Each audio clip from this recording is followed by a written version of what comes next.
فتنہ الخوارج اور کالعدم پشتون تحفظ موومنٹ کا گٹھ جوڑ ہے۔ پی ٹی ایم کو بیرونی فنڈنگ مل رہی تھی۔ وفاقی وزیر اطلاعات عطا تارڑ کی گفتگو، کہا پی ٹی ایم پر تمام الزامات ثابت ہونے پر ہی پابندی لگائی گئی۔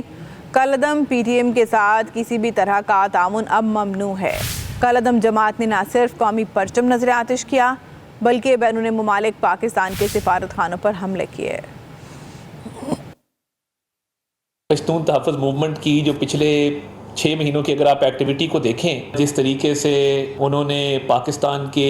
جھنڈے کو نظر آتش کیا، جس طریقے سے انہوں نے پاکستان سے باہر پاکستان کی ایمبیسیز کے اوپر حملے کیے، فنڈنگ کی جا رہی تھی پاکستان مخالف بیانیے لے کر چلنے کے لیے۔ جو حملہ کیا جاتا ہے، اس حملے میں افغان باشندے جو ہیں ملوث پائے گئے ہیں۔ پی ٹی ایم کو کالعدم تنظیم ڈکلیئر کیا جائے، پروسکرائبڈ آرگنائزیشن ڈکلیئر کیا جائے اور اس کو بین کیا جائے، اس پہ پابندی لگائی جائے، تو یہ تمام عوامل مد نظر تھے کہ جس کے اندر دہشت گرد تنظیموں کے ساتھ رابطے اور دہشت گرد تنظیموں کے رابطوں کے ساتھ ساتھ جو اسٹیٹ آف پاکستان کے خلاف باقاعدہ طور پہ ایک فنڈڈ کیمپین، اس کی بھی تحقیقات ہو رہی ہے کہ یہ فنڈ کہاں سے آ رہے تھے، اور تحریک انصاف کے ساتھ ایک باقاعدہ طور پہ ان کا ایک کلوز لیزاں تھا اس موومنٹ کو لے کے۔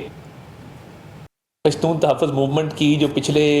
6 مہینوں کی اگر آپ ایکٹیویٹی کو دیکھیں، جس طریقے سے انہوں نے پاکستان کے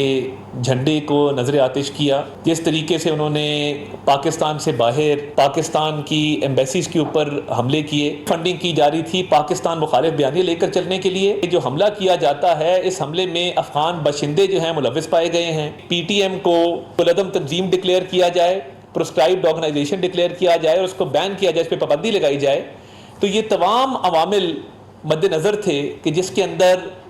دہشت گرد تنظیموں کے ساتھ رابطے اور دہشت گرد تنظیموں کے رابطوں کے ساتھ ساتھ جو اسٹیٹ آف پاکستان کے خلاف باقاعدہ طور پہ ایک فنڈڈ کیمپین، اس کی بھی تحقیقات ہو رہی ہے کہ یہ فنڈ کہاں سے آ رہے تھے، اور تحریک انصاف کے ساتھ ایک باقاعدہ طور پہ ان کا ایک کلوز لیزاں تھا اس موومنٹ کو لے کے۔ پشتون تحفظ موومنٹ کی جو پچھلے 6 مہینوں کی اگر آپ ایکٹیویٹی کو دیکھیں، جس طریقے سے انہوں نے پاکستان کے جھنڈے کو نظر آتش کیا، جس طریقے سے انہوں نے پاکستان سے باہر پاکستان کی ایمبیسیز کے اوپر حملے کیے، فنڈنگ کی جا رہی تھی پاکستان مخالف بیانیے لے کر چلنے کے لیے۔ جو حملہ کیا جاتا ہے، اس حملے میں افغان باشندے جو ہیں ملوث پائے گئے ہیں۔ پی ٹی ایم کو کالعدم تنظیم ڈکلیئر کیا جائے، پروسکرائبڈ آرگنائزیشن ڈکلیئر کیا جائے اور اس کو بین کیا جائے، اس پہ پابندی لگائی جائے، تو یہ تمام عوامل مد نظر تھے کہ جس کے اندر